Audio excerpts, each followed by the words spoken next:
¿Cómo estamos? Estamos aquí hoy para un nuevo devocional. Buen tiempo para la lectura, una expresión, quizá guiarnos y la reflexión de la palabra. Algo le va a dejar. Disponibles, dispuestos.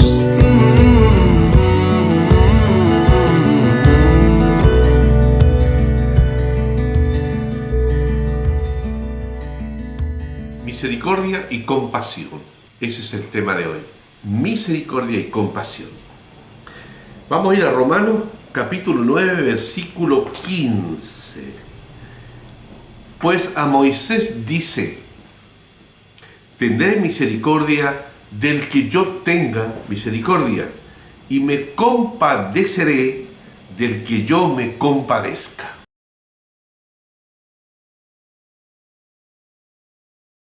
Los temas de misericordia y compasión son, primero, ampliamente tratados en la Biblia.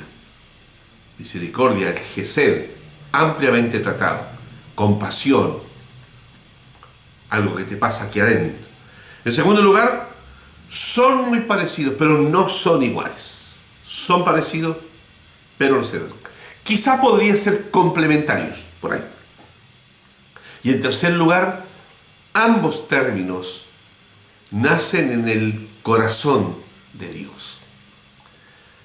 A título de introducción, podemos decir que toda la creación es objeto de ambas cosas de parte de Dios: misericordia y compasión.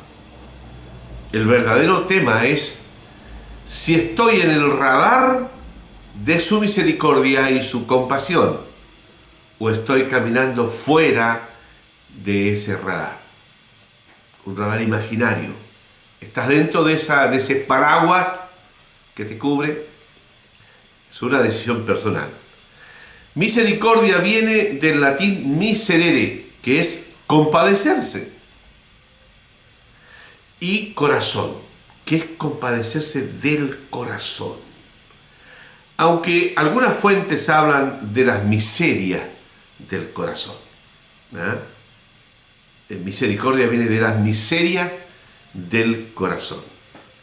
La Biblia tiene bastante literatura para leer al respecto. En el Antiguo Testamento la palabra es gesed. Este término se asocia en un amor constante. A Dios se le como asocia a un amor sin solución de continuidad, es decir, siempre está ese amor y esa misericordia. La Biblia católica lo utiliza directamente como clemencia o amor. Sin embargo, en el Antiguo Testamento se asocia con la ética en el comportamiento del israelita. Esto ¿por qué de la ética? La ética del comportamiento que debe ser misericordioso respecto a las obligaciones que el judío tiene con aquellos menos afortunados del sistema, es decir, los grupos sociales más vulnerables, tales como las viudas en aquel tiempo, los huérfanos, los minusválidos y los extranjeros. Si tuviéramos que ubicar este término en alguna parte, lo podemos ubicar en el corazón del hombre y de la mujer. O sea, usted y yo podemos ubicar, ¿no es cierto?, el término misericordia en nuestro corazón. En cambio, la compasión la podríamos ubicar en el abdomen, en la guatita, en la pancita, en los intestinos, diríamos en las entrañas. Ahí tú sientes la compasión, ahí tú sientes el dolor por el otro. Esas tripitas son las que se revuelven frente a los distintos estímulos, como el dolor ajeno, como las situaciones de injusticias, etc. Pero ¿qué nos dice Pablo al respecto de estos términos? El versículo 15 que hemos leído, este versículo tiene su correlato En Éxodo 33, 19. El libro de Éxodo 33, 19. Dice así: y le respondió: yo haré pasar todo mi bien delante de tu rostro y proclamaré el nombre de Jehová delante de ti. Y dice: y tendré misericordia del que tendré misericordia, y seré clemente para con el que seré clemente. No hay mucha discusión al respecto. En una conversación de Moisés con Jehová, donde Moisés le pide su asistencia en este periodo de la salida de Egipto, está pidiendo que esté con él. Allí Dios le dice estas palabras. O sea, en realidad lo que está diciendo Moisés, necesitamos saber o tener seguridades respecto de lo que estamos haciendo. Muy bien, Dios le dice esta palabra y con ello le muestra que lo que Él hace, lo hace por su propia soberanía. El Señor muestra, Dios muestra, Jehová muestra su soberanía. Y no interviene en ninguna cosa o acción que el hombre llegue a realizar para que la conducta de Dios cambie. Dios tiene estas cosas predeterminadas respecto del hombre.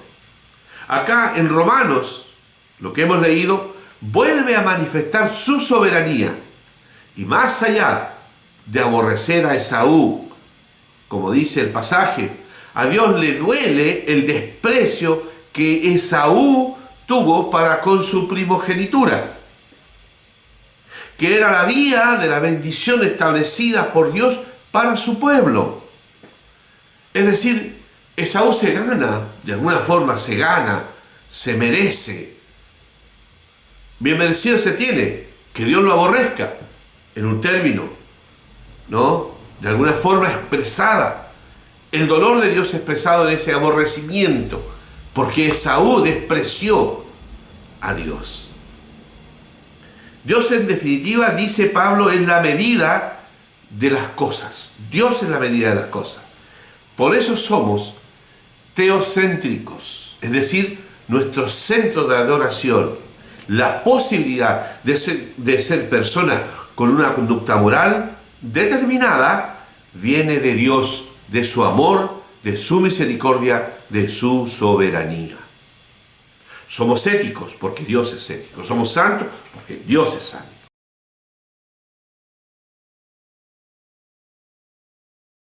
Hermanos queridos, hermanas amadas, sin dudarlo, la soberanía de Dios es uno de los temas menos tratados y más complejos de las Sagradas Escrituras. Sin embargo, no por ignorarlo se ha desaparecido o venido a menos. Vivimos un periodo en la humanidad en que la medida dejó de ser Dios para dar paso al hombre como la medida de todas las cosas. El antropocentrismo, es decir, el hombre al centro de cada acto del hombre, ese antropocentrismo ha venido a reemplazar a Dios. Las construcciones, los vehículos, los acuerdos, todo tiene la medida absoluta en el hombre y todas las posibilidades que éste tiene para adaptarse a esas medidas. Es decir, está todo planificado a la medida del hombre. La Biblia nos está llamando fuertemente a volver a poner a Dios en el centro de nuestras vidas, a la cabeza de nuestras decisiones. De hecho, nada funciona en las esferas espirituales si Dios no está en el centro del asunto. Esa es hoy la invitación. Volver a poner al Señor en el centro de tu vida. Ser cristocéntricos. Que Dios nos bendiga.